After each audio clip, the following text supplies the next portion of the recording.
नवी मुंबई कृषी उत्पन्न बाजार समितीमध्ये पाण्याचं कनेक्शन तोडण्यात आलंय। पाण्याचं कनेक्शन तोडल्यामुळे माथाडी कामगार नेते आक्रमक झालेत। नरेंद्र पाटील यांच्या नेतृत्वाखाली सध्या नवी मुंबई महानगरपालिकेच्या प्रवेशद्वारावर आंदोलन करण्यात आलंय। माथाडी कामगारांशी बातचीत केली आमचे प्रतिनिधी विकास मिरगणे यांनी।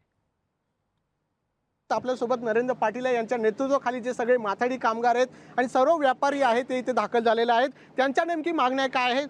सर, इमारत धोकादायक आहे तरी तुम्ही मोर्चा घेऊन आलेला आहात। धोकादायक इमारत, पुनर्वसन, एपीएमसीचा भ्रष्टाचार, परंतु आज आम्हाला हवं आहे पाणी।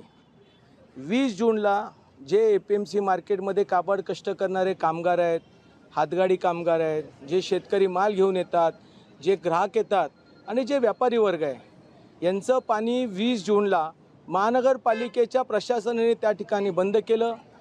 धोकादायक इमारतीचा जो विषय आहे हा हायकोर्टामध्ये आहे, पुनर्बांधणीचा विषय हायकोर्टामध्ये आहे।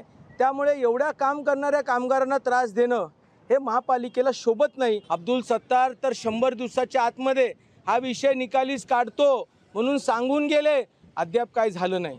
मग आम्ही व्यापाऱ्यांनी, माथाडी कामगारांनी, हातगाडी कामगारांनी काय करायचं? बरं, घरातून पाणी तरी आणायचं किती?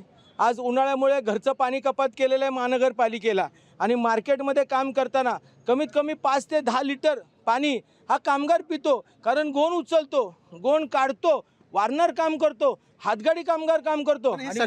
सगळे प्रश्न पण सरकारमध्ये तुम्ही यात महामंडळाचे अध्यक्ष आहेत तरी सरकार लक्ष देत नाही। काय झाले? सरकारचा हा विषय नाही आहे, हा विषय महापालिका आयुक्तांचा आहे आणि सध्या प्रशासन आहे, प्रशासन आहे, महापौर असते तर गोष्ट वेगळी आहे। आणि मग इथे प्रशासन म्हणून आम्ही त्यांना जाब विचारायला आलेलो आहे आणि आमची अपेक्षा आहे प्रशासन म्हणून ते या ठिकाणी ताबडतोब निर्णय घेतील आणि त्यांना भेटायला आलो आहे। कॅमेरामॅन ज्ञानेश्वर वाडेसह विकास मिरगणे, लोकशाही, नवी मुंबई। लोकशाही मराठी ऐका, पहा, जागरूक रहा।